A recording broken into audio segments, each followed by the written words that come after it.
Hello everyone, আবারও হাজির হয়ে গেলাম নতুন একটা ড্রামা নিয়ে। আজকে আর ইন্টুতে ড্রামার গল্প নিয়ে কিছুই বলবো না। ড্রামাটা শেষ পর্যন্ত দেখো আর এনজয় করো।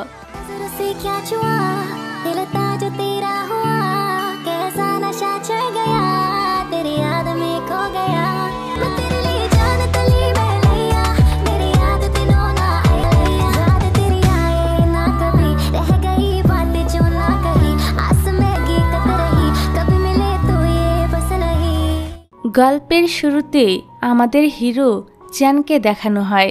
সে একটা গেমিং কোম্পানির প্রেসিডেন্ট, কিন্তু ওর একটা অদ্ভুত রোগ ছিল। সে কাউকে ছুলেই তার শরীরে অ্যালার্জি শুরু হয়ে যায়, যেটা তার ছোটবেলার একটা ট্রমা থেকে শুরু হয়েছিল। আর এই ঘটনা তো সে প্রতিদিন রাতে স্বপ্নেও দেখত। এটা হলো আমাদের নায়িকা নোয়ান, যার স্বপ্ন ছিল একটা গেমিং কোম্পানিতে অ্যানিমেশন ডিজাইনার হওয়া। কিন্তু বেচারি ছোটবেলা থেকে ভীষণ আনলাকি। সে যে কাজে হাত দিত না কেন সেটাই ভুল হয়ে যায়। আজ নোয়ানের একটা কোম্পানিতে ইন্টারভিউ ছিল। তার সিনিয়র, যে কিনা তার রুমমেট, সে তাকে ফোন করে জিজ্ঞাসা করে, তুমি কত দূর? নোয়ান বলে, তুমি চিন্তা করো না, আমি প্রায় পৌঁছে গিয়েছি। কিন্তু তখনই সে তার সাইকেলটা নিয়ে পড়ে যায়, আর তার ফোনটা উড়ে গিয়ে পড়ে ম্যানহোলের ভিতরে। এরই মধ্যে রাস্তা দিয়ে গাড়ি যাবার সময় তার উপরে রাস্তার নোংরা পানি এসে ছিটে পড়ে, যেটা কিনা চ্যানেরই গাড়ি ছিল। এদিকে প্রেসিডেন্ট আসছে শুনেই তো অফিসের সব কর্মচারীরা হাতে গ্লাভস পরে অফিস পরিষ্কার করতে শুরু করে দেয়, কারণ তাদের বস চ্যানের নোংরা একদমই পছন্দ না। কোম্পানির এক ডাইরেক্টর সেদিন একটা গ্লাভস পরেছিল, যেটা দেখে চ্যান তার স্যালারির অর্ধেক কেটে নেয়। অন্যদিকে নোয়ান কোনো রকমে কোম্পানিতে পৌঁছে যায়, তবে তার ভাগ্য এতটাই খারাপ ছিল যে একটুর জন্য সে গেটের বাইরেই থেকে যায়। তখন সে ভিতরে থাকা কর্মচারীকে গেট খুলতে বললে সে কর্মচারী জানায় সে 10 সেকেন্ড লেট করেছে। এবার নোয়ান বাইরে আসার পর তার সিনিয়র উসিন তাকে সান্ত্বনা দিতে থাকে আর বলে, তুমি তো একটা পরী, তুমি মন খারাপ করো না। তখন নোয়ান বলে, হ্যাঁ আমি আনলাকি পরী। তারপর নোয়ান সে গাড়িটা দেখতে পায়, যেটা তার গায়ে পানি ছিটিয়ে দিয়েছিল। তারপর সে গাড়ির কাছে দৌড়ে যায় আর বলে, তোর মালিকের জন্যই আজ আমার ইন্টারভিউটা মিস হয়ে গেল। তখন গাড়ির লাইট হর্ন বেজে ওঠে। নোয়ান বলে, দাঁড়া, আমার কথা তো এখনো শেষ হয়নি। এই বলে সে যখন গাড়িটা একটা লাথি মারতে যাবে, তখন তার জুতাটা উড়ে গিয়ে চ্যানের সামনে পড়ে।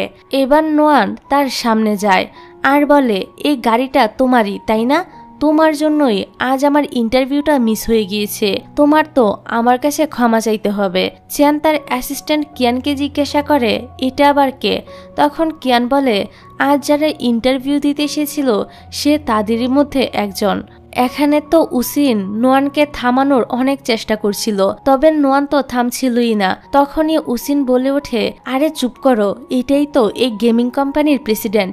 নোয়ান বলে, তাতে কি হয়েছে? এই বলে তার হুঁশ আসে আর বলে, কি বললে তুমি? তখনই চ্যান বলে ওঠে, আমার জন্য যেহেতু তোমার ইন্টারভিউ মিস হয়েছে, তাই আমি তোমাকে আরেকটা সুযোগ দিচ্ছি।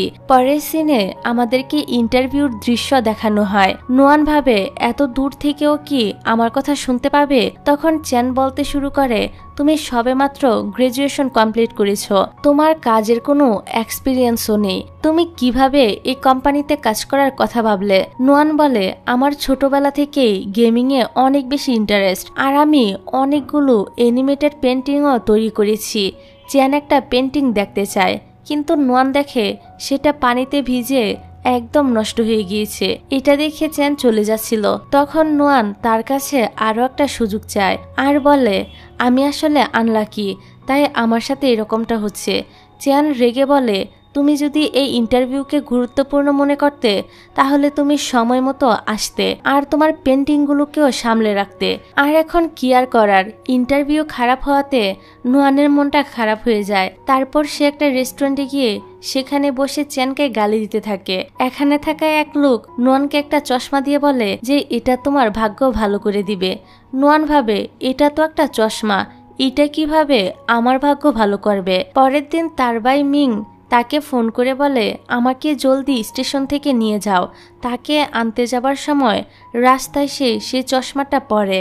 তারপর সে দেখতে পায় চারপাশের লোকজনের শরীর থেকে স্পার্কেল বের হচ্ছে। চশমার বক্সের ভিতর একটা নোট পায় যেটাতে লেখা ছিল, যার কাছে তুমি গোল্ডেন স্পার্কেল দেখতে পাবে সে তোমার ভাগ্য ভালো করে দিবে। নোয়ান তো একথা বিশ্বাসই করে না, কিন্তু তারপর সে দুজন পিঙ্ক কালারের স্পার্কেল বের হওয়া ছেলে মেয়েকে কাপল হয়ে যেতে দেখে। ফলে তার তো এ কথা বিশ্বাস হয়ে যায়। এরপরেই সে রাস্তায় চ্যানকে দেখতে পায়। তার পিছু পিছু সে একটা হোটেলও ঢুকে পড়ে, কিন্তু স্টাফ তাকে আটকে দিয়ে বলে উপরটা শুধু ভিআইপিদের জন্য। নোয়ান বলে আমার বাবা উপরে আছে, আর সে উপরে চলে যায়। পিছন থেকে চ্যানকে দেখে সে ভাবে এ যদি আমার গুড লাক হয় তাহলে তো আমার লটারি লেগে যাবে। তখন ভুল করে তার হাত লেগে ওইখানে থাকা একটা টপ পড়ে যায়, আর চ্যানও তাকে দেখে ফেলে। নোয়ান পালিয়ে ওয়াশরুমে চলে যায়। চ্যান সেখানে গিয়ে তাকে বলে তুমি কি এখানেও তোমার গেম অ্যানিমেটর হওয়ার স্বপ্ন পূরণ করতে এসেছো? সে তাকে আরো ইনসাল্ট করে এখান থেকে চলে যেতে বলে। এবার নোয়ান তো তার ভাইকে ফোন দিয়ে বলে তুমি একা একাই চলে এসো, কারণ আমার এখন কাউকে শাস্তি দিতে হবে। তারপর সে যায় চ্যানের কাছে আর তাকে অনেকগুলো কথা শুনিয়ে তার গালে একটা নোট চিপকে দিয়ে চলে যায়। কিয়ান চ্যানকে বলে কোনো ব্যাপার না, সে তোমাকে স্পর্শ করেনি, শুধু তোমার গালে একটা নোট চিপকে দিয়েছে। কিন্তু চ্যান তাকেও তার থেকে দূরে থাকতে বলছিল। তারপর সে গালের নোটটা খুলে দেখে তাতে একটা কুকুরের মুখ আঁকা। তখন তো সে রাগে একদম চিৎকার করতে থাকে। যাই হোক, পরের সিনে দেখা যায় দুই ভাই বোন যখন বাড়ি ফিরছিল তখন মিং তার বোনকে বলে তুমি প্লিজ কদিন আমাকে তোমার বাড়িতে থাকতে দাও, কারণ আমার জব চলে গিয়েছে। কিন্তু নোয়ানি তো উসিনের সঙ্গে থাকতো, তাই সে রাজি হয় না। তখনই উসিন তাকে মেসেজ করে বলে অফিসের ওভারটাইমের জন্য সে 2 দিন বাসায় আসতে পারবে না। তখন নোয়ান তার ভাইকে বলে ঠিক আছে, তুমি মাত্র 2 দিন এ বাসায় থাকতে পারবে। পরদিন বাড়িওয়ালা আসলে নোয়ান ভয় পেয়ে যায় আর ভাবে সে আবার ভাড়া বাড়াতে আসলো না তো। তবে না, উনি শুধু কিছু কথা বলে এখান থেকে চলে যায়। তারপর সে তার ফোনটা ঠিক করাতে গেলে জানতে পারে শুধু তার ফোনের কাজটাই ভেঙে গিয়েছে। সেটা সে ফ্রিতেই ঠিক করিয়ে নেয়, কারণ দোকানে সেদিন অনুষ্ঠান ছিল। সে তো এসবে খুবই খুশি যে তার লাক আজ হঠাৎ করে এত ভালো হলো কিভাবে। তারপরই তার মনে পড়ে চ্যাংয়ের গালে নোট চিপকে দেওয়ার সময় সে তাকে একটু স্পর্শ করেছিল। এতেই মনে হয় তার ভাগ্য খুলে গিয়েছে। এটা বুঝতে পেরে সে জলদি করে তার চশমাটা পরে ফেলে। এদিকে আমরা একটা নতুন ক্যারেক্টার ফ্যাংকে দেখতে পাই, যে এই গেমিং কোম্পানির নতুন রিসিপশনিস্ট। অন্যদিকে ডাইরেক্টর উসিনকে নতুন ক্লিনারের কথা জিজ্ঞাসা করলে উসিন বলে আমার তো মনেই ছিল না। তারপর সে নোয়ানের কাছে গিয়ে তাকে বলে প্লিজ তুমি একদিনের জন্য আমাদের বসের এক্সপেন্সিভ ক্লিনার হয়ে যাও। সে রাজি না হলে উসিন তো তার পা ধরে বসে থাকে। তারপর সে তাকে জোর করে অফিসে নিয়ে যায় আর ক্লিনারের ড্রেস পরিয়ে চ্যানের অফিসের দিকে নিয়ে আসে। পরের সিনে দেখা যায় নোয়ান যখন সব পরিষ্কার করছিল তখন ক্লিনিং মেশিনে কিছু সমস্যার কারণে পুরো জায়গাটা আগের থেকেও বেশি নোংরা হয়ে যায়। সে যেমন তেমন করে পুরো অফিস আবারও পরিষ্কার করে। তারপর চ্যানের আসার আওয়াজ শুনতে পেয়ে সে তাড়াহুড়া করে লুকিয়ে পড়ে। চ্যান এসে তার ডেস্কে বসে পড়ে আর আমরা দেখি নোয়ান তার টেবিলের নিচে লুকিয়েছিল।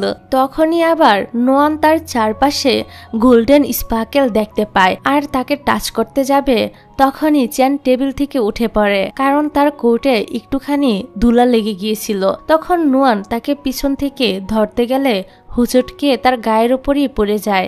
চ্যান কোনো রকমে তার থেকে দূরে গিয়ে চিৎকার করে বলতে থাকে তুমি এখানে কি করছো? আর তুমি আমাদের অফিসের ক্লিনিং স্টাফের ড্রেস কেন পরে আছো? তুমি আসল ক্লিনিং স্টাফদের সাথে কি করেছো? চ্যান তো কিয়ানকেও ডেকে আনে আর বলে এই মেয়েকে যেন আমার অফিস থেকে কেউ বের হতে না দেয়। তারপর সে সেখানে অজ্ঞান হয়ে যায়। এবার কিয়ান তাকে দ্রুত ডক্টরের কাছে নিয়ে গেলে ডক্টর বলে এখন আর কিছুই করা সম্ভব না। কিয়ান তো ঘাবড়ে গিয়ে বলে এভাবে বলবেন না, কিছু তো করুন। ডক্টর বলে চলো এবার উঠে পড়ো, আর সেও উঠে পড়ে। ডক্টর বলে ও এখন এতটাই নর্মাল আছে যে এর থেকে আর বেশি নর্মাল হওয়া সম্ভব না। তারপর আমরা জানতে পারি চ্যানের সঙ্গে তার বাবার সম্পর্ক একদমই ভালো না। তার বাবা চায় সে নিজের গেমিং কোম্পানি ছেড়ে তার বাবার কোম্পানি সামলাক। তার উপর চ্যান আবার নিজের সৎমাকে নিজের ফ্যামিলিও মনে করত না। এদিকে নোয়ান এখনো অফিসে বন্দি ছিল। উসিন তাকে ফোন করে বলে বসের অফিসে একটা ইম্পর্টেন্ট রুল হলো সেখানে কোনো মেয়ে অ্যালাউড না।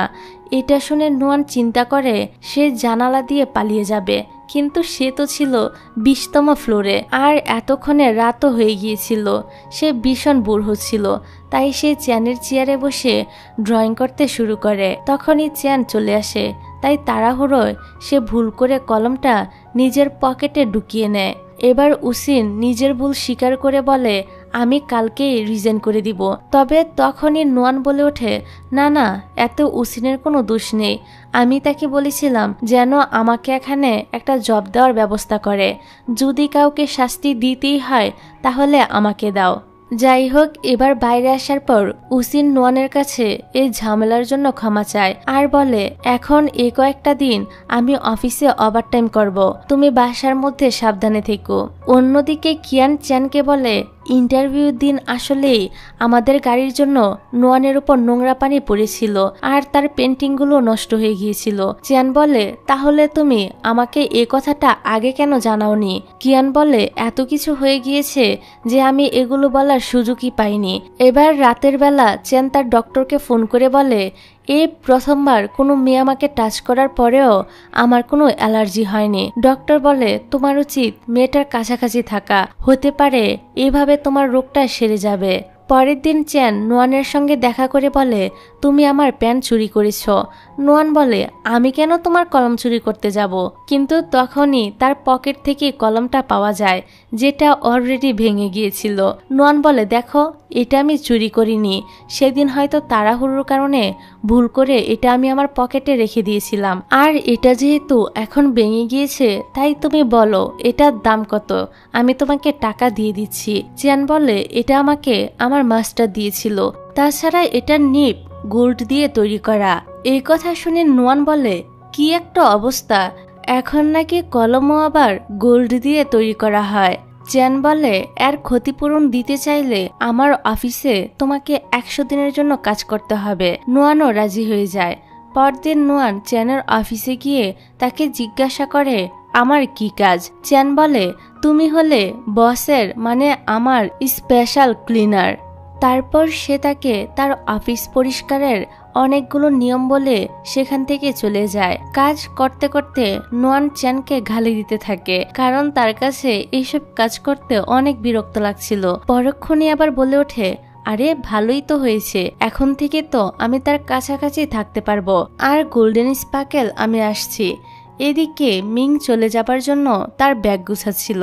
তখন উসিন বাড়িতে এসে পেঁয়াজ রসুনের স্প্রে করে যেন বাড়ি থেকে ভূত চলে যায়।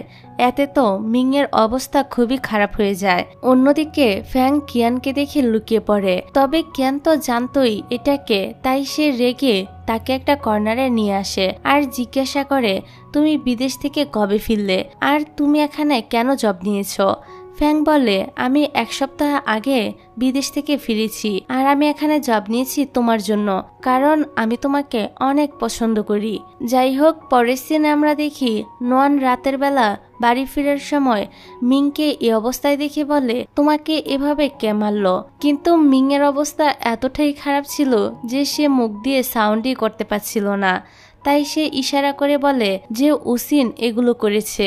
নোয়ান হাসে আর বলে আমি তো জানতাম এই দুনিয়ার সবচেয়ে আনলাকি আমি, কিন্তু এখন তো দেখছি তোমারও আনলাক শুরু হয়ে গিয়েছে।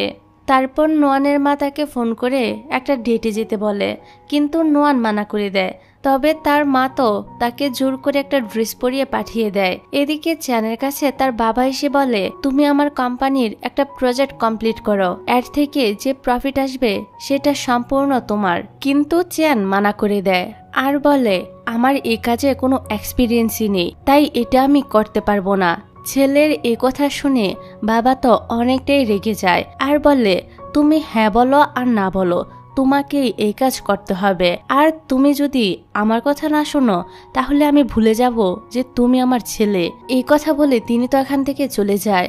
এদিকে আমরা দেখতে পাই নোয়ানও সেই একই রেস্টুরেন্টে আসে যেখানে চেন আছে। সে ব্লাইন্ড ডেটের জন্য এতটাই অদ্ভুত মেকআপ করেছে যে সে নিজেকেই নিজে আয়নায় দেখে একদম ভয় পেয়ে যায়। তারপর সে তার ডেটের কাছে যায়, কিন্তু অবশ্যই সে ভুল রুমে ঢুকে, কারণ সেখানে চেন বসেছিল। নোয়ান তো এখানে অনেকটাই ভয় পেয়ে যায় আর বারবার করে তার কাছে ক্ষমা চাইতে থাকে। তবে চেন তাকে আটকে দিয়ে বলে, তুমি আমার ফেক গার্লফ্রেন্ড হয়ে যাও, তাহলে আমি তোমার স্যালারি ডাবল করে দিব। নোয়ান বলে, আরে বস, আপনি যেরকম ভাবছেন আমি ওই রকম মেয়ে নই। চেন বলে, তাহলে ট্রিপল। এখন 3 ডাবল স্যালারির কথা শুনে নোয়ান তো সাথে সাথেই রাজি হয়ে যায়। তারপর বাড়ি ফিরে সে দেখে উসিন ফ্যাংকে তাদের বাড়িতে নিয়ে এসেছে। ফ্যাং বলে কলেজ লাইফ থেকে সে কিয়ানকে পছন্দ করে, তবে আজ যখন সে তাকে এই কথা বলেছে তখন সে তাকে একটা ম্যাথের প্রবলেম দিয়ে বলেছে, এটা যদি তুমি সলভ করে আনতে পারো তাহলে আমি তোমার ব্যাপারটা ভেবে দেখব। পরের দিন সকালে নোয়ানের মা তাকে ফোন করে বকা দিয়ে বলে, তোমার জন্য আমি যে ডেট ঠিক করেছিলাম তুমি সেখানে যাওনি কেন? নোয়ান বলে, মা আমি একদমই ভুলে গিয়েছিলাম। তখনই চেন তাকে কল করে তার বাড়িতে যেতে বলে। নোয়ান এমন একটা ভান করে যেন সে খুবই অসুস্থ।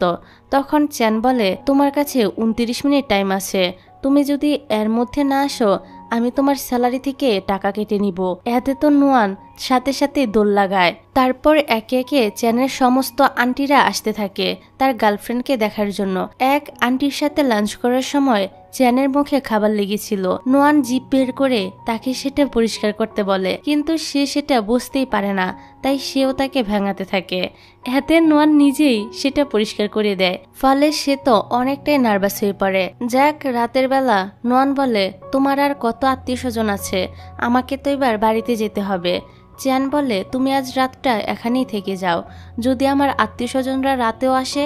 নোয়ান বলে, এটা করলে কি তুমি আমার স্যালারি আরো বাড়িয়ে দিবে? চেন তখন তার অনেকটা কাছাকাছি গিয়ে বলে, তুমি যা চাও আমি তাই দিব। কিন্তু চেনকে এতটা কাছে দেখে নোয়ান তো অনেকটাই লজ্জা পায় আর এখান থেকে দৌড়ে পালিয়ে যায়। এদিকে চেনের সৎমা তার বাবাকে বলছিল হঠাৎ করে চেনের গার্লফ্রেন্ড কিভাবে হতে পারে। এতে তার বাবারও সন্দেহ হয়, তাই সে তাকে ফোন করে তাদের কোম্পানির একটা পার্টিতে তার গার্লফ্রেন্ডকে নিয়ে আসতে বলে। পরের দিন সকালে চেন নোয়ানকে ধরে পার্লারে নিয়ে যায় তার মেকওভার করানোর জন্য। সে তাকে শপিং মলে নিয়ে গিয়ে একটা ড্রেসও পছন্দ করে দেয়। নোয়ান জিজ্ঞাসা করে, এত কিছু কিসের জন্য? চেন বলে, আজ রাতে আমার বাবার কোম্পানিতে একটা পার্টি আছে, সেখানে তোমাকেও যেতে হবে। নোয়ান বলে, আমি সাধারণ মেয়ে, আমি এসব পার্টিতে কখনোই যাইনি, আমি সেখানে যেতে পারবো না। এই বলে সে এখান থেকে চলে যায়। এতে তো চেন অনেকটা হতাশ হয়ে সিদ্ধান্ত নেয় সে একাই পার্টিতে যাবে। এদিকে ফ্যাং সে পার্টিতে ছিল। সে নোয়ানকে ভিডিও কল করে বলে চেন পার্টিতে আসার সাথে সাথেই তার বাবার সাথে তার ঝামেলা শুরু হয়ে গিয়েছে। তার বাবা বলে, তোমার সাহস কি করে হলো আমাকে মিথ্যা বলার? তারপর তো উনি তাকে একটা চড়ও লাগিয়ে দেয়। এসব দেখে নোয়ান জলদি করে রেডি হয়ে পার্টিতে চলে আসে আর বলে, সরি আমার আসতে একটু দেরি হয়ে গেল। পরের সিনে দেখা যায় ফ্যাং কিয়ানকে বলে, দেখো আমি তোমার দেওয়া ম্যাথ সলভ করে ফেলেছি, আমি সত্যি তোমাকে পছন্দ করি। এদিকে চেন নোয়ানকে বাড়ি ছাড়তে আসে।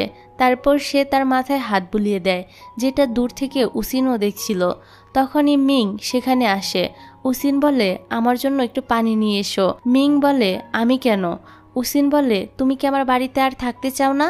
মিং বলে, হ্যাঁ হ্যাঁ, আমি এখনই পানি নিয়ে আসছি। তারপর নোয়ান ঘরে বসে ভাবছিল, আজকে তো আমি ওর জীবন বাঁচিয়েছি, এখন হয়তো সে আমাকে তার কোম্পানির অ্যানিমেটর বানিয়ে দিবে। সে এ ব্যাপারে চ্যানকে মেসেজ করলে সেও রাজি হয়ে যায়। এতে তো নোয়ান অনেক বেশি খুশি হয়ে যায়। চিয়ান যখন তার মার কথা নোয়ানকে বলছিল তখন নোয়ান তাকে একটা ড্রিঙ্কস দিয়েছিল আর বলেছিল, এটা খেলে আমি আমার সব দুঃখ ভুলে যাই। বর্তমানে চিয়ান সে ড্রিঙ্কসটা খুব যত্ন করে ফ্রিজে রেখে দেয়। পরের দিন নোয়ান অফিসে গিয়ে তার সঙ্গে খুব মিষ্টি মিষ্টি করে কথা বলছিল। চিয়ান বলে, কি ব্যাপার? নোয়ান বলে, তুমি তো প্রমিস করেছিলে যে আমাকে অ্যানিমেটর বানাবে, এটা কি তুমি ভুলে গিয়েছো? চিয়ান বলে, আমি আমার প্রমিস কখনই ভুলি না। তারপর তো সে নোয়ানের জন্য ডেস্ক কম্পিউটার এ সবকিছু তার অফিসে আনিয়ে নেয়। এতে তো নোয়ান অনেক রেগে যায় আর তাকে উল্টাপাল্টা বলতে থাকে। এসব শুনে চিয়ান হাসে। এদিকে মিং একটা স্টুডিও ভাড়া করার জন্য অলরেডি এক লোককে 20,000 টাকা অ্যাডভান্স দিয়েছিল। তখনই আরেকজন এসে দাবি করে যে এই স্টুডিওটা তার। এসবে তাদের মাঝে ঝামেলা বেঁধে যায়। তখনই উসিন সেখানে আসে আর বলে, এখনই থেমে যাও, আমি সবকিছু ভিডিও করেছি, আমি এই ভিডিওটা পুলিশকে দেখিয়ে দিব। তারপর সে তাকে আরো ভয় দেখিয়ে তার থেকে সব কথা বের করে এবং টাকাও ফেরত নিয়ে নেয়। মিং এবার উসিনকে ধন্যবাদ জানায়। পরের সিনে দেখা যায় চ্যানের বাবা আবারও অফিসে তার সঙ্গে রাগারাগি করতে থাকে আর বলে, তুমি কি ভেবেছিলে আমি জানতে পারবো না যে সে তোমার ফেক গার্লফ্রেন্ড? এগুলো বাইরে দাঁড়িয়ে নোয়ানো শুনছিল। তারপর সে অনেকটা সাহস নিয়ে অফিসের ভিতরে গিয়ে চ্যানকে কিস করে দেয়, যেটাতে সে অনেকটা অবাক হয়। আর তার বাবা তো অনেকটাই অকওয়ার্ড সিচুয়েশনে পড়ে সেখান থেকেই চলে যায়। নোয়ান বলে, সরি মিস্টার চ্যান, আসলে ব্যাপারটা অনেকটা গুরুত্বপূর্ণ ছিল আর এত তাড়াতাড়ি হয়ে গেল যে আমি কিছু বলার সুযোগই পেলাম না। কিন্তু তখনই চ্যান প্রায় অজ্ঞান হয়ে যায়। কিয়ান তাকে দ্রুত হসপিটালে নিয়ে যেতে থাকে। তবে গাড়িতেই চ্যানের জ্ঞান ফিরে আসে আর সে তাকে বলে, তুমি আমাকে বাড়িতে দিয়ে আসো। এদিকে তো কোম্পানির বাইরে নোয়ান তাদের জন্য ওয়েট করছিল। চ্যানের গাড়ি দেখে সে এখানে গিয়ে তার কাছে ক্ষমা চাইতে থাকে, কিন্তু তখন সে বুঝতে পারে গাড়িতে শুধু কিয়ানই আছে। এবার কিয়ান বলে, তুমি চ্যানের ফার্স্ট কিস নিয়ে নিয়েছো, শুধু সরি বলে তো কিছু হবে না। তুমি জানো এজন্য তার কি অবস্থা? তোমার তো উচিত বাড়ি গিয়ে তার যত্ন করা। তারপর তো সে তাকে তার বাড়ির পাসওয়ার্ডও দিয়ে দেয়। অন্যদিকে চ্যানের ঘুম ভাঙলে তার সামনে নোয়ানকে দেখে সে তো ভীষণ অবাক হয়ে যায় আর লাফ দিয়ে উঠে গিয়ে বলে, তুমি আমার থেকে দূরে থাকো। আর সেটা যেন কমপক্ষে 2 হাত হয়। পরে নোয়ান তার জন্য খাবার রান্না করছিল আর চ্যান তাকে দেখছিল। তার এসব কাণ্ডকারখানা দেখে নোয়ান তো হেসে ফেলে। তারপর ফ্রিজ খুললে সে তার দেওয়া সেই স্পেশাল ড্রিঙ্কসটা দেখতে পায়। সে কিছু বলতেই যাবে, তখনই চ্যান ফ্রিজ বন্ধ করে দেয় আর বলে, এটা আমার ড্রিঙ্কস, এটার সঙ্গে আমি যা ইচ্ছা তাই করব। তারপর ফাইনালি সে তাকে তার অ্যালার্জির কথাটা বলে দেয় আর বলে, এই কারণেই আমি আমার অফিসে কোনো মেয়েকে অ্যালাউ করি না। নোয়ান বলে, তাহলে যে তুমি আমাকে স্পর্শ করো এতে তোমার অ্যালার্জি হয় না? চ্যান বলে, আমার ডক্টর বলেছে তোমার মাঝে ওই বৈশিষ্ট্যগুলো কম আছে যেগুলো কারণে আমার অ্যালার্জি হয়। নোয়ান বলে, আমার মাঝে কি বৈশিষ্ট্য নেই? চ্যান বলে, তোমার মাঝে মনে হয় মেয়েলি বৈশিষ্ট্যগুলোই কম আছে। এটা শুনে নোয়ান তো অনেক বেশি রেগে সেখান থেকে চলে যায়। যাক, পরের সিনে দেখা যায় উসিন মিং এর জন্য মোমো নিয়ে আসে। মিং বলে সে খাবে না। উসিন চলে গেলে সে ঠিকই চুরি করে সেটা খেতে থাকে। উসিন পিছন থেকে এসে বলে, কি টেস্টি তো, আচ্ছা তুমি এরকম বাচ্চাদের মতো চুরি করে খাচ্ছিলে কেন? মিং বলে, তুমি আমাকে একদমই বাচ্চা বলবে না, আমি বড় হয়ে গিয়েছি। উসিন বলে, আমি তোমার বড় বোনের থেকেও বয়সে বড়। কথা বলতে বলতে তারা কাছাকাছি চলে আসে। এতে তারা দুজনেই তো অনেকটা অকওয়ার্ড সিচুয়েশনে পড়ে যায়। এদিকে ফ্যাং কিয়ানকে ফলো করছিল, যেটা কিয়ান দেখে ফেলে। ফ্যাং রাস্তার মাঝে চিৎকার করে বলতে থাকে, I love you senior. Kian তাকে বকা দিয়ে সেখান থেকে একটা বারে চলে যায়। ফ্যাংও তার পিছু পিছু এখানে চলে আসে আর দেখে কিয়াং ড্রিঙ্কস করে ঘুমিয়ে পড়েছে। সে তার সাথে সেখানে শুয়ে পড়ে আর আবারও বলে, আই লাইক ইউ কিয়ান। এদিকে চ্যানের সঙ্গে থাকতে থাকতে নোয়ানের ভাগ্যই খুলে যায়। সকালে যখন সে একটা ট্যাক্সি ডাকে তখন 3টি ট্যাক্সি তার জন্য দাঁড়িয়ে যায়। যখন দোকানে খাবার কিনতে যায় তখন buy one get one free offer চলছিল। এরই মধ্যে একজন তো তাকে তার ফ্রি খাবারটাও দিয়ে দেয়। তার উপর তার লেখা কমিকগুলোর মধ্যে একটা কমিক সিলেক্ট হয়ে যায় আর অনেক অনেক কোম্পানি থেকে তার কাছে কল আসতে থাকে যেন তারা তার কমিকের কপিরাইট কিনতে পারে, যেগুলোর মধ্যে চ্যানের কোম্পানিও ছিল। কিয়ান এ ব্যাপারে কথা বলতে আসলে নোয়ান বলে, আমি আমার কমিকের কপিরাইট দিব, তবে আমাকে অ্যানিমেশন ডিপার্টমেন্টে ট্রান্সফার করে দিতে হবে। এতে চ্যানের ইচ্ছা না থাকলেও আর কিছুই করার থাকে না। এদিকে উসিন মিনকে নিয়ে স্টুডিও ভাড়া করতে আসে। উসিনের হিল পরে হাঁটতে কষ্ট হচ্ছিল।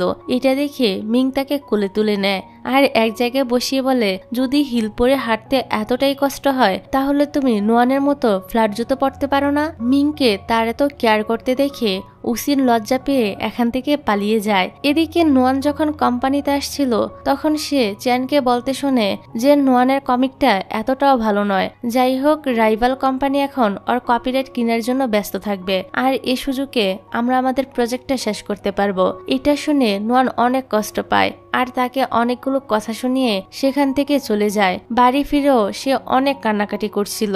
এটা দেখে তো মিং এর চ্যানের উপরে প্রচন্ড রাগ হয়। পরের দিন দেখা যায় চ্যানের মনটাও অনেক খারাপ ছিল, তাই সে সমস্ত কর্মচারীর সঙ্গে অনেক বেশি রুড ব্যবহার করছিল।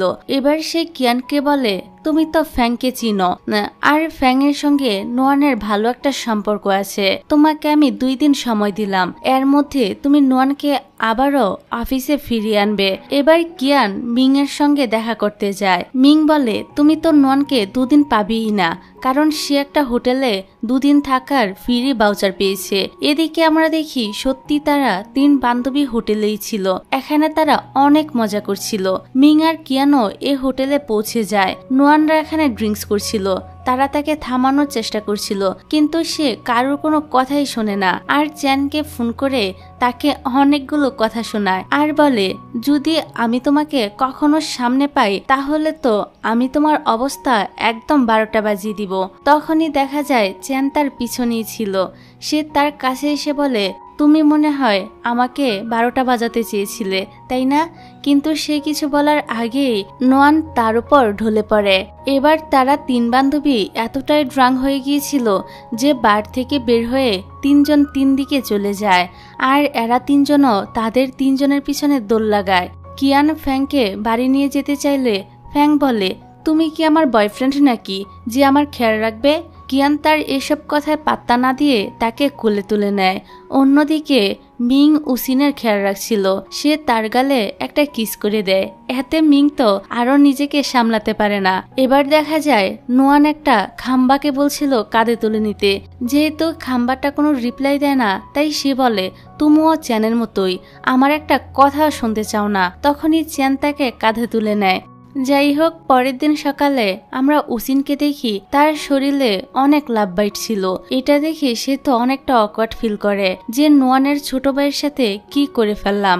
এই ভেবে সে এখান থেকে পালিয়ে ফ্যাংয়ের বাড়িতে চলে যায় আর তাকে বলে, আমরা আর কখনোই একসাথে ড্রিঙ্কস করতে যাব না। ফ্যাং বলে, কেন, কি সমস্যা হয়েছে? তোমরা দুজন তো একে অপরকে পছন্দ করো, আর ভালোবাসা কি বয়স দেখে হয় নাকি? অন্যদিকে মিং এর যখন ঘুম ভাঙে তখন সে দেখতে পায় উসিন খামে ভরে কিছু টাকা রেখে গিয়েছে। এই জন্য সে তো রেগে কোম্পানিতে যায় আর জিজ্ঞাসা করে, তুমি কি আমাকে ইগনোর করছো? আর এ টাকাগুলো রেখে আসার মানে কি? উসিন বলে, দেখো, তুমি আমার থেকে বয়সে ছোট, তাই আমাদের মাঝে যা হয়েছে তা ভুলে যাওয়াই ভালো। মিং এটা শুনে আরো রেগে যায় আর টাকাগুলো তার দিকে ছুড়ে দেয়। এসব কিছু আবার নোয়ান দূর থেকে দেখে ফেলে আর তার কান ধরে বলে, তুমি উসিনের সঙ্গে এমন করে কিভাবে কথা বলতে পারলে? এবার তাদের মা এখানে চলে আসে আর নোয়ানের কানে ধরে তাদেরকে এখান থেকে নিয়ে যায়। পরের সিনে দেখা যায় তাদের মা বাসায় আসার পর তাদের 2 ভাই বোনকেই অনেক বকা দিচ্ছিল আর নোয়ানকে জোর করে ধরে একটা ব্লাইন্ড ডেটে নিয়ে যায়। এদিকে চ্যানের তো কাজে একদমই মন বসছিল না। তখন কিয়ান বলে, হ্যাঁ হ্যাঁ বুঝেছি, তুমি এখন একটা ব্রেক নিয়ে নাও। চিয়ান বলে, আমি মোটেও নোয়ানের কথা ভাবছি না। কিয়ান বলে, আমি তো তার কথা বলিনি। এগুলো নিয়ে তাদের মাঝে ছোট একটা লড়াই লেগে যায়, যেটা দূর থেকে ফ্যাং দেখে ভুল কিছুই ভেবে নেয়। উসিনের মন খারাপ দেখে নোয়ান তার চশমাটা পরে নেয় আর দেখে তার চারপাশে প্রিং সার্কেল, তার মানে সে প্রেমে পড়েছে। উসিন এটা শুনে বলে, তুমি কমিক এবার একটু কম পড়ো। পরের সিনে দেখি 3 বান্ধবী যখন একসাথে ছিল তখন টিভিতে একটা কিসের সিন দেখে নোয়ান তো ব্লাশ করতে থাকে। তখন তারা জিজ্ঞাসা করে, কি ব্যাপার, তুমি আর চ্যান আবার কিস করনি তো? তখন নোয়ান ভুলে বলে ফেলে, মোটেও না, ওইটা তো ভুল করে হয়েছিল। তখনই আমাদেরকে ফ্ল্যাশব্যাকের মাধ্যমে দেখানো হয় রাতে যখন নোয়ানের মুখে খাবার লেগেছিল তখন চ্যান কিস করে সেটা পরিষ্কার করে দিয়েছিল। পরের দিন নোয়ান লুকিয়ে লুকিয়ে অফিসে আসছিল যেন চ্যানের সামনে পড়তে না হয়। তার বান্ধবীরা তাকে দেখে তার পিছনে দাঁড়িয়ে পড়ে, এতে সে ভয় পেয়ে যায়। তারপর যখন সে চ্যানকে দেখে তখন সে ওইখান থেকে পালিয়ে যায়। এবার ফাইনালি পালাতে পালাতে সে একটা কস্টিউমের ভিতরে ঢুকে পড়ে। চ্যান যখন সেটা জানতে পারে তখন সে ওই কস্টিউমটাকেই তার অফিসে আনিয়ে নেয়। তারপর সে লাঞ্চ অর্ডার করে আর নোয়ানকে দেখিয়ে দেখিয়ে খেতে থাকে। নোয়ান তো অনেক কষ্ট করে নিজেকে সামলাচ্ছিল। তারপর চ্যান যখন তার দিকে এগিয়ে আসতে থাকে তখন নোয়ান পিছিয়ে যেতে থাকে। এবার চ্যান বলে, তুমি যদি প্রতিদিনও এরকম কস্টিউম পরে আসো তাও আমি শুধু তোমাকেই দেখব। তারপর সে পুতুলটার মাথাটা সরিয়ে বলে, না আমি আসলে মজা করছিলাম, তুমি যদি প্রতিদিন এরকম কস্টিউম পরে আসো তাহলে তোমার আর অফিসে আসার দরকার নেই। এতে নোয়ান রেগে সেখান থেকে চলে যেতে নেয়। তখনই চ্যান তাকে দাঁড় করায়। তারপর তারা একসাথে বসে খেতে থাকে। চ্যান বলে, সামনে একটা কম্পিটিশন আছে যেটার জন্য তোমার কমিককে সিলেক্ট করা হয়েছে, তাই এখন থেকে তোমাকে ভালোভাবে কাজ করতে হবে যেন আমরা জিততে পারি। এটা শুনে নোয়ান এবার অনেকটাই খুশি হয়ে যায়। অন্যদিকে ফ্যাং অনেকগুলো কাগজে আই লাইক ইউ লিখে কিয়ানের অফিসের দরজার নিচ দিয়ে ভিতরে পাঠিয়ে দেয়, আর নিজেও দরজার বাইরে থেকে একটা কাগজ ধরে বলে, আই লাইক ইউ সিনিয়র। কিন্তু কিয়ান এতে কোনো রেসপন্সই করে না। এদিকে রাতের বেলা নোয়ান যখন অফিসে কাজ করছিল তখন তার একটা ফাইলের দরকার হয় যেটা অনেক উঁচুতে ছিল। তখন চ্যান এসে সেটা নামিয়ে বলে, এটা কি তোমার চাই? নোয়ান বলে হ্যাঁ। চ্যান ফাইলটা আবারও উপরে রেখে দিয়ে বলে, নিজের কাজ নিজে করো। যেটা দেখে নোয়ান তো অনেকটাই বিরক্ত হয়। যাক, পরের সিনে দেখা যায় উসিন যখন বাড়ি ফিরছিল তখন তার এক্স বয়ফ্রেন্ডের সাথে তার ধাক্কা লাগে, আর সে তার একটা ফাইল নিয়ে বলে, আমাকে কিস করো তাহলে আমি তোমাকে তোমার ফাইলটা দিয়ে দিব। তখন সেখান দিয়ে মিং যাচ্ছিল, সে এগুলো দেখে কোনো পাত্তা না দিয়ে সেখান থেকে চলে যায়। তারপর তার এক্স তাকে বলে, ব্রেকআপ করার সময় তুমি আমাকে একটা চর মেরেছিলে, আজ আমার পালা। এই বলে সে যখন তাকে চর মারতেই যাবে তখনই মিং চলে আসে আর তার সঙ্গে মারামারি শুরু করে দেয়। এদিকে ফ্যাং যখন ট্যাক্সির জন্য দাঁড়িয়েছিল তখন সেখানে একটা লোক আসে আর তাকে উল্টাপাল্টা কথা বলতে থাকে। তখন কিয়ান সেখানে চলে আসে আর তার গায়ে নিচের জ্যাকেটটা দিয়ে ওই লোকটাকে বলে, তুমি আমার গার্লফ্রেন্ডকে নিয়ে যেতে চাচ্ছ? তুমি কি আমাকেও নিয়ে যাবে নাকি? এটা শুনে লোকটা সেখান থেকে চলে যায়। এখানে তো ফ্যাং কিয়ানের মুখে গার্লফ্রেন্ডের কথাটা শুনে অনেক বেশি খুশি হয়। তারপর কিয়ান যখন এখান থেকে চলে যাচ্ছিল তখন ফ্যাং তাকে ধন্যবাদ দিয়ে তার গাড়ির জানালায় একটা কিস করে। অন্যদিকে উসিন মিং এর মুখে মলম লাগিয়ে দিচ্ছিল, কিন্তু মিং তো তার উপর রেগেছিল। তখন সে বলে, আসলে ও আমার এক্স বয়ফ্রেন্ড, ও এতটাই খারাপ যে ও আমার সমস্ত টাকা পয়সা নিয়ে গিয়ে আরেকজনের সঙ্গে এঙ্গেজমেন্ট করে ফেলেছে। এতে মিং আরো রেগে যায় আর বলে, আমি গিয়ে ওকে আরো মেরে আসবো। উসিন বলে, না না, তার দরকার নেই, আমি তো তাকে ভুলেই গিয়েছি। তবে ওই ঘটনার পর থেকে আমার কাউকে ভালোবাসতে ভীষণ ভয় করে। ব্যাপারটা এমন নয় যে তুমি আমার জন্য পারফেক্ট না, কিন্তু আমি ভালোবাসায় ভয় পাই। তখন মিং তাকে জড়িয়ে ধরে। এদিকে নোয়ান যখন রাস্তা দিয়ে যাচ্ছিল তখন হঠাৎ করে সেখানকার সমস্ত লাইটগুলো জ্বলে ওঠে এবং চ্যান সেখান থেকে বেরিয়ে এসে তার হাতে একটা ব্রেসলেট পরিয়ে দিয়ে খুব সুন্দর করে তাকে প্রপোজাল করে। বাড়ি ফিরে নোয়ান তো অনেক বেশি খুশি হয়। তখন চ্যান তাকে ফোন করে বলে, দেখো আমার মনে যা ছিল আমি তোমাকে বলে দিয়েছি, এখন তুমি ভেবেচিন্তে তোমার উত্তরটা দিও, কিন্তু এখন আমার ঘুম আসছে না, তাই তুমি আমাকে একটা গান শোনাও। নোয়ান তখন তাকে গান শোনাতে থাকে, যেটাতে চ্যান হাসতে থাকে। গান শোনাতে শোনাতে নোয়ান নিজেই ঘুমিয়ে পড়ে। পরদিন চ্যান তাকে মেসেজ করে বলে যে আজ তারা একসঙ্গে লাঞ্চ করবে। তারপর চ্যানের সৎমা তার সঙ্গে দেখা করে আর তাকে বলে যে দেখো, চ্যানের বাবা আর চ্যান দুজনেই একে অপরের জন্য কেয়ার করে, কিন্তু কেউই মুখ ফুটে সেটা বলতে রাজি না। এখন তুমি আমাকে সাহায্য করবে, যেভাবেই হোক তুমি তাকে রাজি করাও যেন সে বাড়ি ফিরে আসে। নোয়ান তার সৎমার সঙ্গে কথা বলার পর বুঝতে পারে যে উনি আসলে এতটাও খারাপ নয়। এদিকে নোয়ানের আসতে দেরি হচ্ছে দেখে চ্যান তাকে কল করে, কিন্তু নোয়ান কল কেটে দিয়ে তাকে মেসেজ করে বলে, আমি একটু বিজি আছি তাই তোমার সঙ্গে লাঞ্চ করতে পারবো না। তারপর চ্যান রাস্তা দিয়ে যাচ্ছিল আর সে তাদের দুজনকে একসঙ্গে দেখে ফেলে আর ভিতরে গিয়ে নোয়ানকে নিয়ে আসতে চায়। তখন তার সৎমা বলে, এতগুলো বছর পার হয়ে গিয়েছে, তুমি কি এখনো আমাকে মেনে নিবে না? এটা শুনে চ্যান তার সঙ্গে খারাপ ব্যবহার করতে শুরু করে, যেটা দেখে নোয়ান বলে, তুমি এমন করছো কেন? উনি তো তোমার খারাপ চান না। নোয়ান তার সৎমার সাইড নিচ্ছে দেখে চ্যান তো অনেকটা কষ্ট পায় আর সেখান থেকে চলে যায়। নোয়ানও তার পিছু করে একটা জায়গায় চলে আসে আর তাকে সরি বলে। তারপর তাকে জিজ্ঞাসা করে, তুমি কি আমাকে বলবে তুমি তোমার সৎমাকে এতটা ঘৃণা কেন করো? চ্যান বলতে শুরু করে, আসলে তার মা এবং তার সৎমা বেস্ট ফ্রেন্ড ছিল। শুরুতে তার সৎমার সঙ্গে তার বাবার কোনো সম্পর্ক ছিল না, তবে তার মাই তাদেরকে ভুল বুঝে তাকে নিয়ে বাড়ি থেকে বেরিয়ে পড়ে। তার সৎমা এবং তার বাবা তাকে বোঝানোর চেষ্টা করে, তবে সে কোনো কথাই শুনে না। আর এরপরই তার কার অ্যাক্সিডেন্ট করে। মারা যাওয়ার আগ পর্যন্ত তার মা তাকে বলেছিল, তোমার বাবা অনেক খারাপ, তুমি তাকে কোনোদিনও ক্ষমা করো না, আর এ মহিলাকেও না। এসব বলার পর চ্যান তো অনেকটা ইমোশনাল হয়ে যায়। তখন নোয়ান তাকে পিছন থেকে জড়িয়ে ধরে আর বলে, কেউ তোমার পাশে থাকুক বা না থাকুক, আমি সবসময় তোমার পাশে থাকব। রাতে যখন চ্যান নোয়ানকে বাড়ি পৌঁছে দেয়, তখন সে বলে, তুমি আমার উত্তর জানতে চেয়েছিলে না? এটা বলে সে তাকে কিস করে দেয়। পরদিন থেকেই শুরু হয়ে যায় তাদের অফিস রোমান্স। এদিকে ফ্যাং তো আবার কিয়ানের জন্য লাঞ্চ রান্না করে নিয়ে আসে, যেটা দেখে কিয়ানও স্মাইল করে। এতে ফ্যাং অনেকটা খুশি হয়ে যায়। রাতের বেলা চ্যান আর নোয়ানকে আমরা একসাথে দেখতে পাই। নোয়ান তাকে জিজ্ঞাসা করে, আচ্ছা তোমার সেই অ্যালার্জি তো এখন আর হয় না, তাই না? চ্যান বলে, হ্যাঁ, অনেকদিন হয়ে গেল আমার আর অ্যালার্জির সমস্যাটা হচ্ছে না। নোয়ান বলে, আমার মনে হয় যে তোমার এ রোগটা কোনো শারীরিক রোগ নয়, এটা একটা মানসিক রোগ। আর আমি চাই তোমার এই রোগটা যেন সেরে যায় আর তুমি আবারও মানুষের ভিড়ে মিশতে পারো।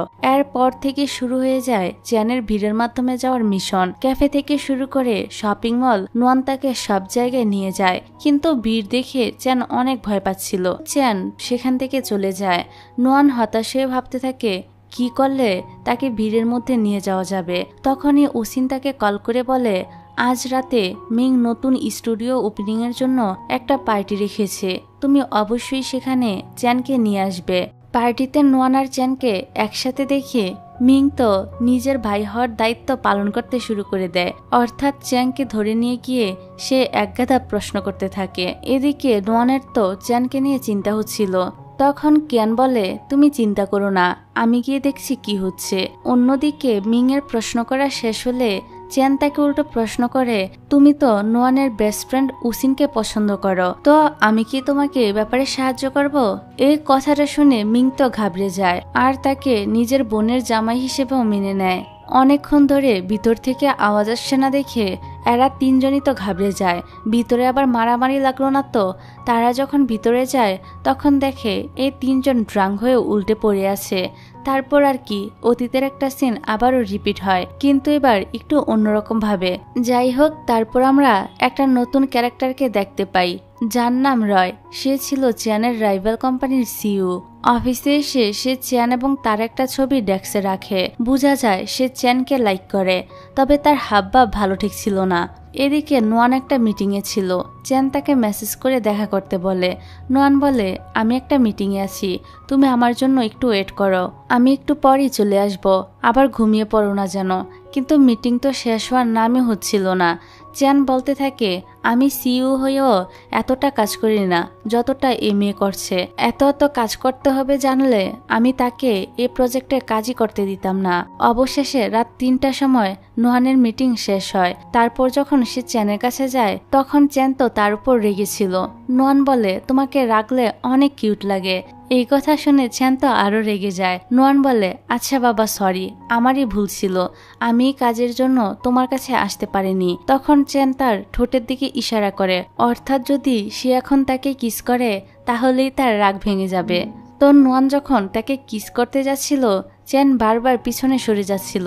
এতে বিরক্ত হয়ে নোয়ান সেখান থেকে চলে যেতে নিলে চ্যান তাকে এক হাতে উঁচু করে তারপর কিস করে, যেটা আবার বাইরে থেকে রয়ও দেখতে পায়।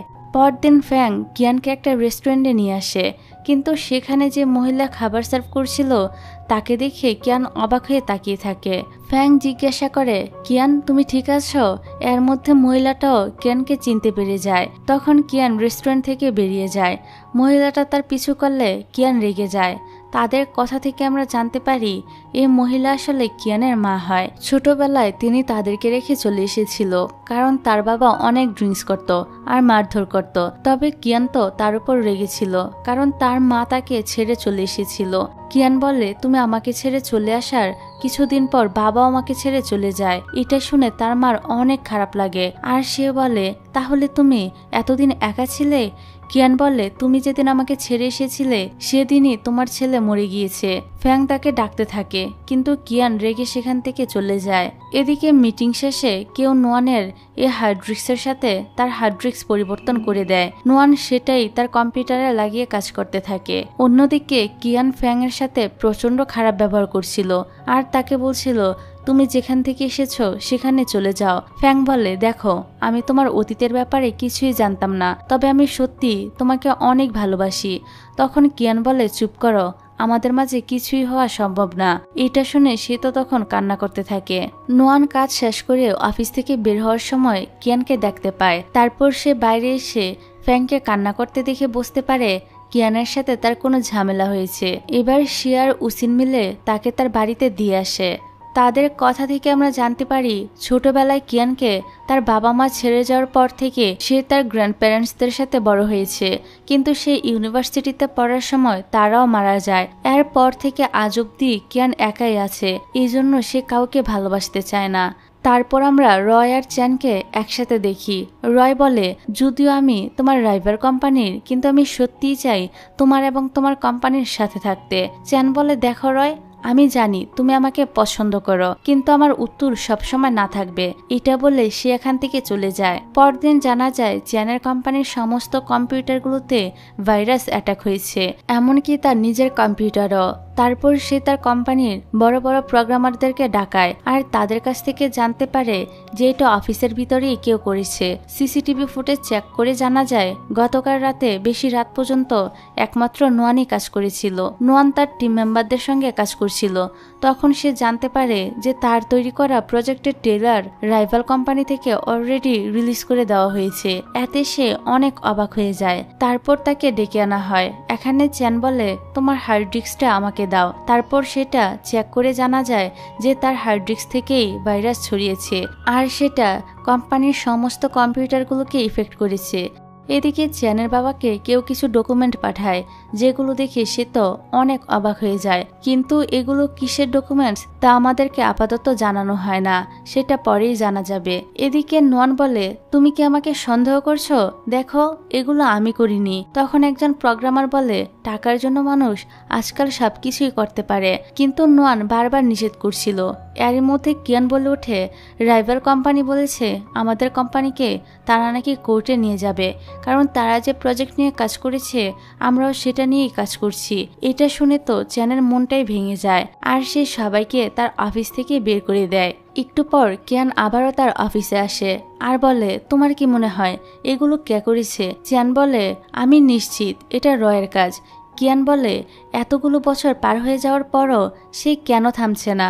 চ্যান বলে, আমি জানি না, তবে এই সব কিছু খুব দ্রুতই ঠিক করতে হবে আর আমাদের নোয়ানের প্রজেক্টটাও বাঁচাতে হবে।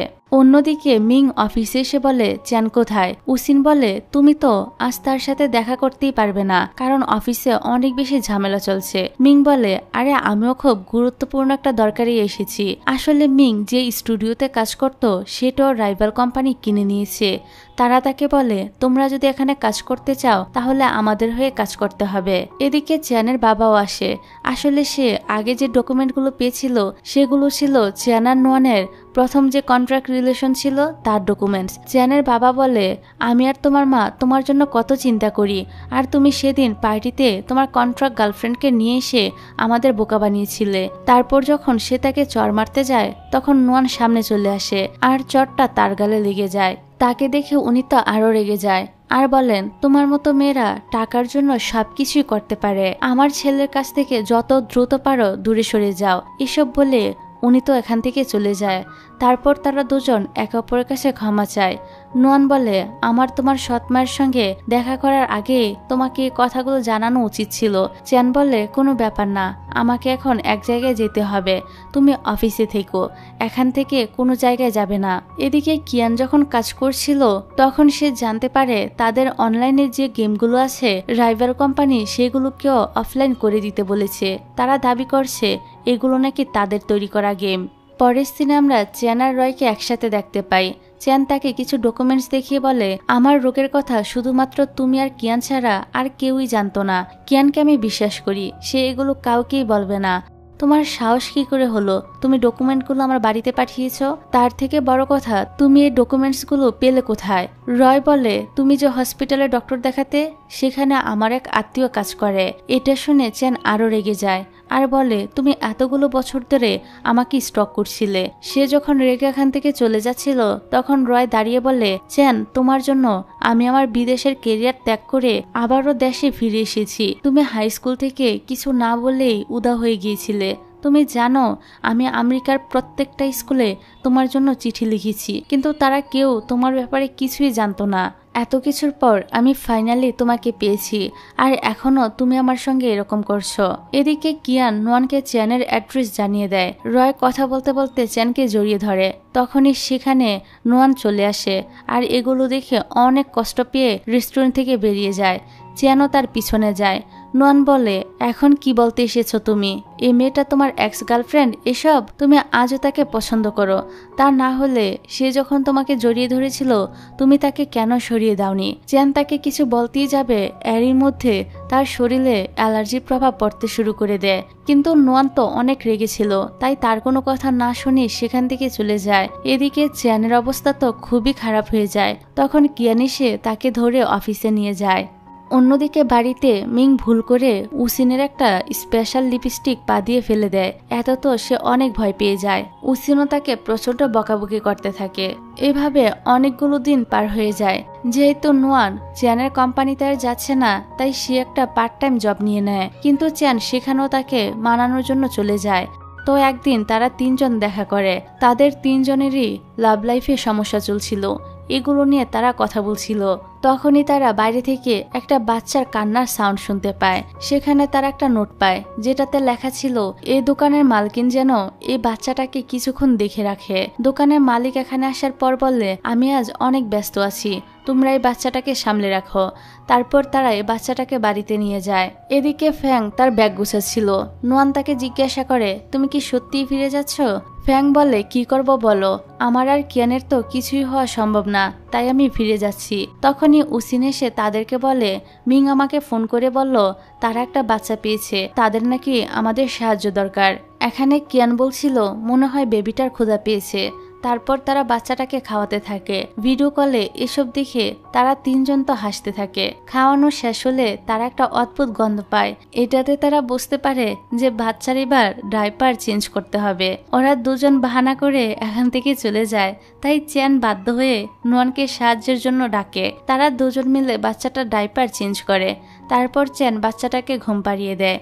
নোয়ান এটা দেখে বলে, তুমি ফিউচারে একজন ভালো বাবা হবে। এখানে তাদের মাঝে আবারও সবকিছু ঠিক হয়ে যায়। পরদিন চ্যান নোয়ানকে নিয়ে তার মার কাছে আসে। তখন সেখানে তার সৎমা এবং তার বাবাও ছিল। আসলে আজকে চ্যানের মায়ের জন্মদিন ছিল। এখানে বাবা ছেলে কথা বলে নিজেদের মাঝে ঝামেলাগুলো শেষ করে নেয়। তারপর চ্যান তার সৎমার কাছে আসে আর বলে, পরের বার আমার মার সঙ্গে দেখা করতে আসলে আমরা পুরো ফ্যামিলি একসাথে আসব। এটাতে তো তার সৎমা অনেক বেশি খুশি হয়ে যায় যে ফাইনালি চ্যান তাকে তাদের পরিবারের একজন হিসেবে মেনে নিয়েছে। এদিকে উসিন কিয়ানকে কল করে বলে, ফ্যাং কিন্তু আজ চলে যাচ্ছে, তুমি যদি আজ তাকে না আটকাও তাহলে কিন্তু খুব দেরি হয়ে যাবে। এটা শুনে কিয়াং সাথে সাথেই এয়ারপোর্টের দিকে যেতে থাকে। এদিকে ফ্যাং যে ট্যাক্সিতে করে যাচ্ছিল সেটা খারাপ হয়ে যায়। এতে বেচারি হেঁটে হেঁটে এয়ারপোর্টের দিকে যেতে শুরু করে। তখনই কিয়ান তাকে দেখতে পায় আর তাকে থামিয়ে ফাইনালি তার মনের কথা বলে দেয়। অন্যদিকে মিং উসিনকে এক বক্স লিপস্টিক দিয়ে প্রপোজাল করে। উসিন বলে, তোমার বোন এতে কি মনে করবে? তখন মিং তার বোনকে ফোন করে বলে, আমি তোমার রুমমেট উসিনকে পছন্দ করি। এটা বলে সে কলটা কেটে দেয়। ভাইয়ের মুখে এসব কথা শুনে নোয়ান তো একদম হতবম্ব হয়ে যায় আর বলে, উসিন আর মিং একে অপরকে ভালোবাসে? আর আমি এ ব্যাপারে কিছুই জানতাম না। চ্যান হেসে বলে, তুমি ছাড়া বাকি সবাই এ ব্যাপারে জানতো। তাদের মাঝখানে ঝামেলা শেষ হওয়ার পর তিন কাপলি নেমে পড়ে কোম্পানিকে বাঁচানোর মিশনে। তারপর প্রেস কনফারেন্সের দিন চলে আসে। সেখানে রয়ের কোম্পানি নোয়ানের বানানো গেম লঞ্চ করার চেষ্টা করছিল, কিন্তু তখনই তারা সবাই এখানে পৌঁছে যায় আর সকলের সামনে প্রমাণ করে দেয় যে রয়ের কোম্পানি চ্যানের কোম্পানি থেকে প্রজেক্ট চুরি করেছে। সমস্ত ঝামেলা শেষে নুয়ান চ্যানকে তার চশমার ব্যাপারে বলে দেয়। তখন চ্যান বলে, তুমি সত্যিই খুব বোকা, এই চশমাটা তো একটা লেন্স ফ্যাক্টরি তৈরি করেছে। আসলে পৃথিবীতে লাখ বলে কিছুই হয় না। তুমি খুব ভালো, দয়ালু আর অনেক মিষ্টি একটা মেয়ে, তাই তো তোমার আমার সঙ্গে দেখা হয়েছে। এগুলো বলে সে তার কপালে একটা কিস করে। আর এরকম সুন্দর একটা মোমেন্ট দেখিয়ে এই ড্রামাটা এখানেই শেষ হয়ে যায়।